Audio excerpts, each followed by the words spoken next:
Bismillahirrahmanirrahim. Assalamualaikum warahmatullahi wabarakatuh. Ya Rabbi Mustafa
Yang saya hormati para alim, para kiai, para asatidz, segenap tokoh masyarakat, wabil khusus Ketua DKM Mushola Al Barokah beserta jajaran kepengurusannya, para jamaah sekalian yang hadir pada malam hari ini, yang moga-moga semuanya dirahmati Allah Subhanahu wa Ta'ala. Marilah kita selalu senantiasa berusaha untuk meningkatkan rasa syukur kita kepada Allah Subhanahu wa Ta'ala dengan memperbanyak mengucapkan kalimat alhamdulillahi rabbil alamin, yang mana sampai saat ini Allah Subhanahu wa Ta'ala masih melimpahkan beberapa rahmat, hidayah, taufik serta inayahnya kepada kita semuanya, sehingga kita semua dapat hadir di majelis ini dalam rangka bersama-sama menjalankan satu kewajiban dari Allah Subhanahu wa Ta'ala, yaitu thalabul ilmi atau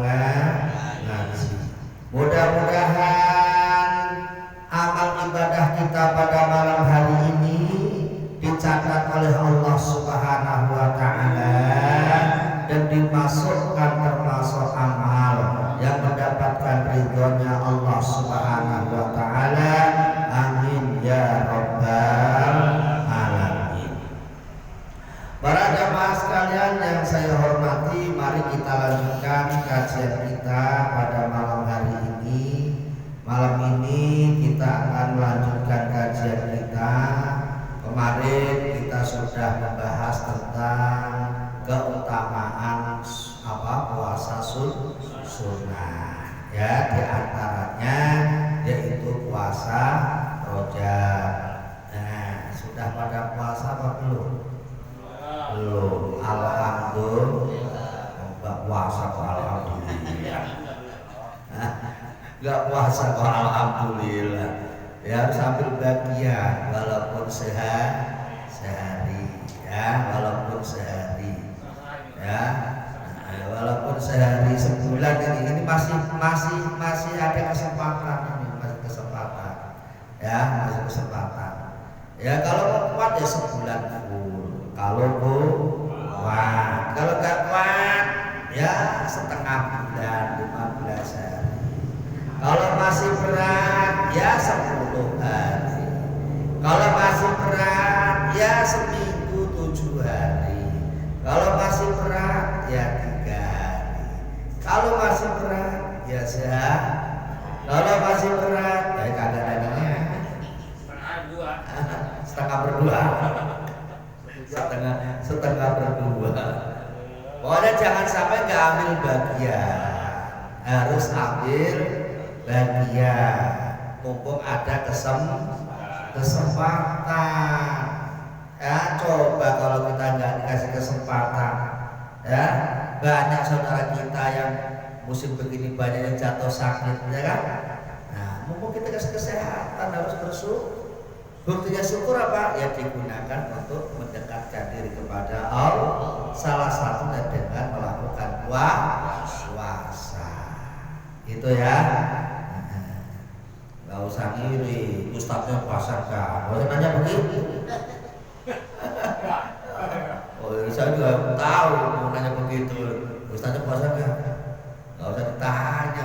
Kalau ustadz udah kerjaannya, gitu ya. Jadi itu jangan sampai kita nggak ambil bagian, mumpung dikasih kesempatan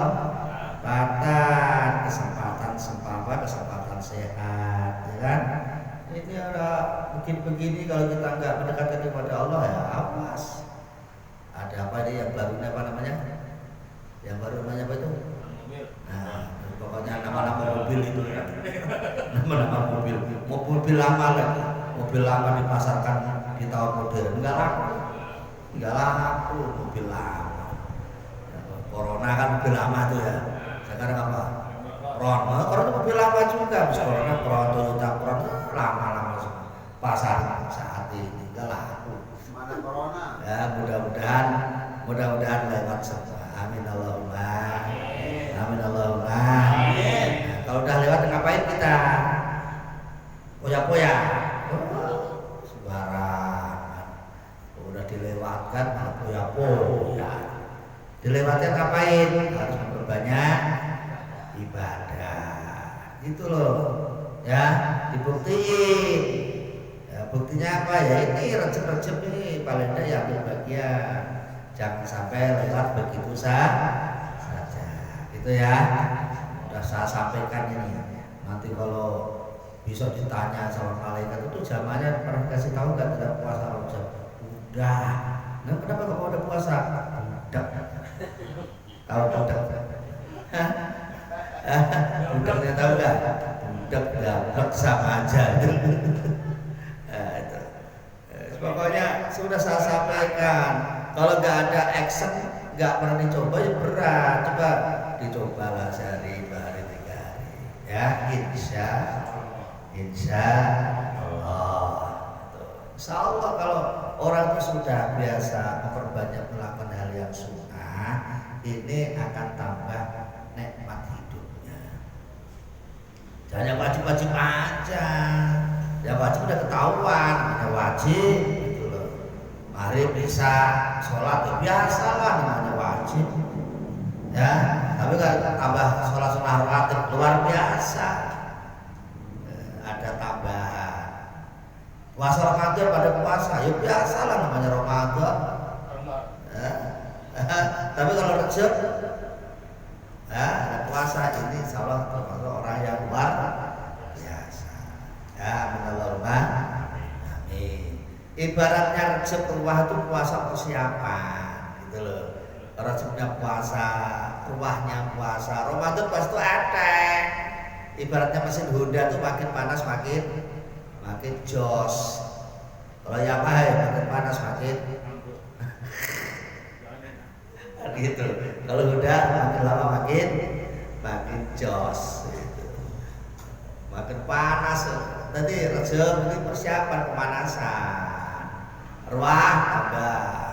Ramadan ibaratnya lari udah kencang gitu loh. Tapi kalau nggak pernah latihan puasa Ramadan dari pertama aja udah kayak lemes banget. Ngapain lemes puasa? Alah, kayak anak kecil aja puasanya, ya kan? Ya puasa kan bukan sampean aja, semua juga puasa. Kenapa nggak terlepas begitu? Ntar gini pak, tidak nggak lemes sudah. Kamu nggak puasa? Puasa loh, kok sehat begitu loh? Puasa emang nggak boleh sehat. Justru puasa itu bikin sehat.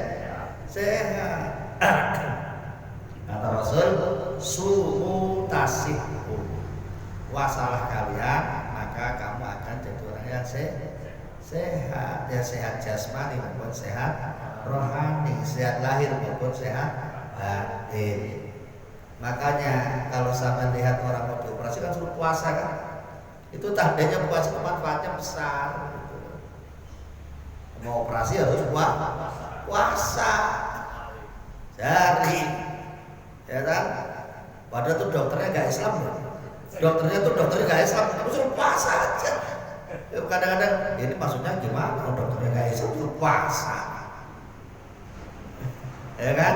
Artinya puasa ini ada manfaat yang sangat luar biasa. Maka kata Rasul, sumu tasihu, puasalah kalian maka kamu akan jadi orang yang sehat. Jangan kok puasa kan bukan penyakit. Siapa bilang? Justru dengan puasa itu tambah sehat, bukan tambah penyakit. Penyakitnya apa? Penyakit lemes. Penyakit lemes. Ya. Nah itu semoga sekedar khotimah. Pasal selanjutnya kita akan membahas tentang iktikaf. Bismillahirrahmanirrahim. Wal iktikafu mustahabun. Pasal ini menjelaskan tentang iktikaf. Iktikaf itu apa? Al-iktikafu fil lughati al-iqamatu ala syai'i khairan kana aw syarran. Iktikaf menurut lughat, menurut bahasa artinya al-iqamah, yaitu menempati atau menekuni atau mendiami ya terhadap sesuatu baik yang baik maupun yang buruk. Jadi iktikaf itu adalah seakan-akan kita ini menempati sesuatu yang buruk maupun yang baik secara bahasa. Kita lagi konsentrasi misalnya menekuni sesuatu yang mana sesuatu memang itu kesenangan kita. Nah itu menurut bahasa, menurut lughat itu termasuk iktikaf. Wa fisar'i, dan di dalam syara' iktikaf itu apa? Iqamatun mahsusatun, yaitu menempati sesuatu yang telah ditentukan.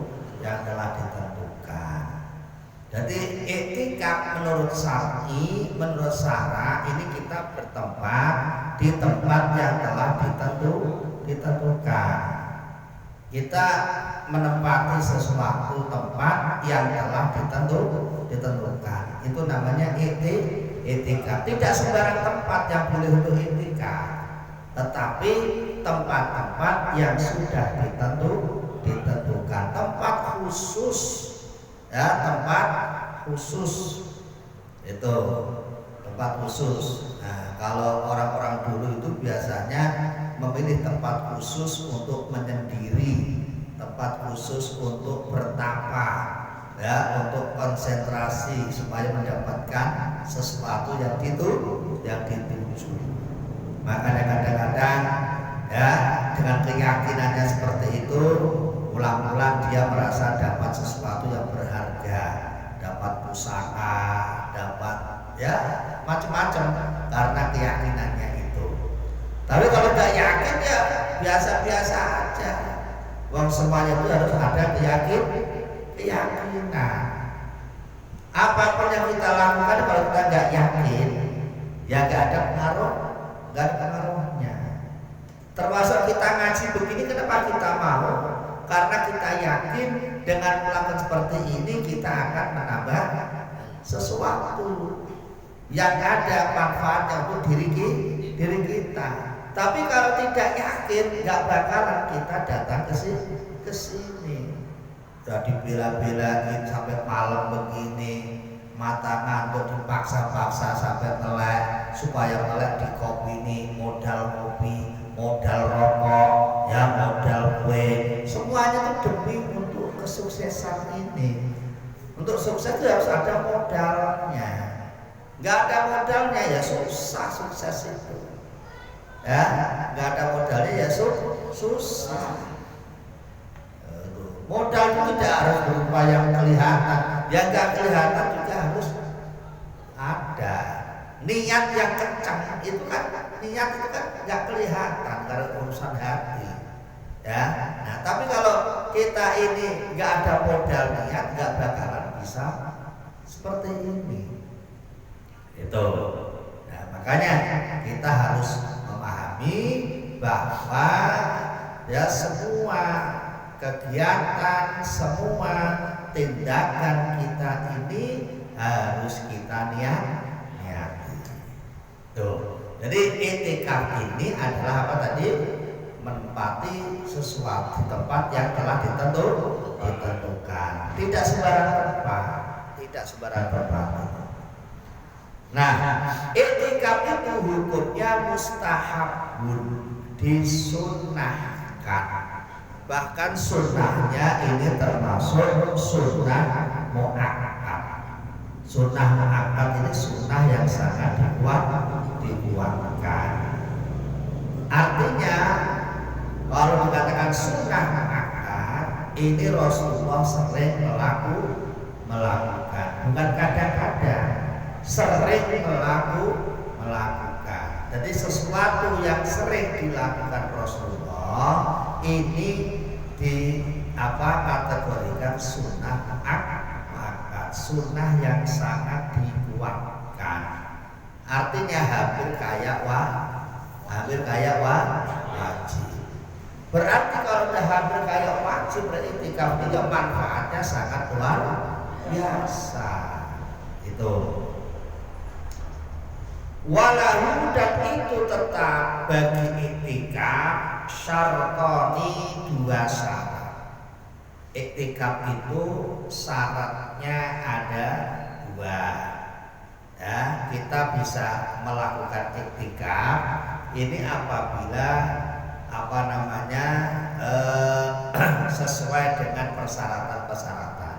Lah syaratnya ini ada dua. Yang pertama apa? An-niyatu. Yang pertama syaratnya niat. Ya, yang pertama syaratnya apa?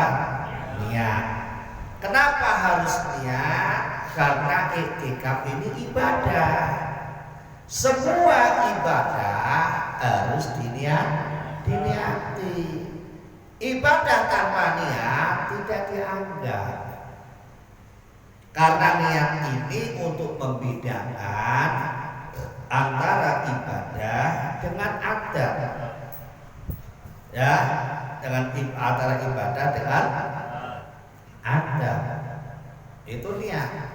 Tujuan niat ini apa? Untuk membedakan antara apa? Ibadah dengan adat. Ya, dulu saya contohkan, masih ingat ya, saya contohkan ya, sama-sama basuh muka. Dulu saya ingat ya, sama-sama basuh muka. Kalau diniati namanya wudu. Kalau nggak diniati namanya raul. Itu udah saya contohkan berkali-kali. Nah kalau wudu ya ada nilai plusnya. Plusnya apa? Ya di samping mukanya bersih, dapat pahala karena diniati ibadah. Tapi kalau raut ya nilainya hanya membersihkan muka saja, nggak ada nilai plusnya. Itulah kalau kita memahami ya, niat. Nah i'tikaf ini karena termasuk ibadah, maka i'tikaf ini harus diniati. Ya maka biar di masjid itu ditulis nawaitul i'tikaf sunnatan lillahi ta'ala. Saya berniat i'tikaf sunnah lillahi ta'ala. Ya. Ditambah nawaitul i'tikaf fi hadzal masjid juga enggak apa-apa, enggak ditambah juga enggak masalah. Nah, i'tikaf itu karena niatnya itu sudah ada di hati. Ya. Nah. Syarat yang kedua wal lubsu fil masjid. Syarat yang kedua, i'tikaf itu harus bertempat di dalam masjid. Ya, i'tikaf di gardu juga ada. Kalau saya lagi i'tikaf di mana? Di gardu dong. Oh, enggak dianggap. Ya, i'tikaf maka tadi katakan i'tikaf itu adalah menempati tempat yang telah ditentukan. Mana tempat yang ditentukan yaitu masjid. Secara syar'i, tapi secara lughat, secara bahasa sampai diem di gerbu i'tikaf secara bahasa. Lagi ngapain i'tikaf? Di mana? Di gerbu pos kamling misalnya. Ya i'tikaf itu secara bahasa itu. Walaupun nanti di gerbu itu kegiatannya ya Bapak buka kitab Taurat. Ya, Taurat itu ditonton dan diseret maksudnya. itu secara bahasa i'tikaf, tapi secara syar'i tidak. Secara syar'i itu i'tikaf adalah bertempat pada tempat yang telah ditentukan. Di mana yang dimaksud itu adalah masjid. Wal lubsu fil masjid. Syaratnya i'tikaf harus di dalam masjid. Lah masjid ini artinya tempat untuk sujud. Maka kalau nanti ada pertanyaan, Pak saya kan jauh masjid, kalau di musola boleh nggak? Musola sama masjid ini ya beda-beda tipis. Musola tempat sholat, masjid tempat sujud, itu sama aja. Jadi kalau misalnya mau i'tikaf jauh dari masjid di musola ya nggak apa-apa. Karena kalau di Arab itu semuanya masjid, nggak ada musola. Iya kalau di Mekah Arab semuanya masjid namanya, nggak ada musola. Lah musola kan di Indonesia ada musola, ada masjid itu. Nah, kalau di Arab semuanya masjid. Itu. Nah, kalau apa namanya, kalau mau tinggal di musola ya nggak apa-apa, nggak masalah. Justru kita harus ingat apa namanya, sadar bahwa kenapa kok i'tikaf harus dianjurkan seperti ini. Ini ada isyarat yang harus kita pahami. Orang ini harus banyak pergi ke masjid, pergi ke musola. ke musola daripada pergi ke tempat-tempat yang lain. Makanya alhamdulillah kalau sekarang ada PPKM. Apa itu? Perbanyak pergi ke perbanyak pergi ke musola. Saat-saat ini perbanyak begitu. Jangan malah ke sana-sana, disamperi. Ya tadi ada mampir beneran itu. Tapi kalau ke masjid musola insya Allah aman. Mana PPKM? Apa PPKM? Perbanyak pergi ke masjid, perbanyak pergi ke musola, perbanyak pergi ke majelis. Kan gitu. Jangan kepala perbanyak pergi enggak. Ini suruh ke musola ke masjid susah. Giliran nongkrong di mall aja berjam-jam betah. Kenapa? Kan di mall kan AC Pak. Di masjid di musolanya kan kita nggak ada AC-nya. Di mall kan AC, adem, tempatnya bersih. Iya bersih lahir. Ya dalamnya nggak ngerti lah, banyak setan gentayangan di situ. Ya kan? Kalau di musola ini kita insya Allah aman. Ya, ini pemuda-pemuda zaman sekarang ini harus banyak PPKM, perbanyak pergi ke perbanyak pergi ke musol. Untuk apa? Untuk iktikaf. Ya, untuk apa? Untuk iktikaf. Tuh. Nah, bagaimana caranya iktikaf? Rukunnya itu ada berapa? Wa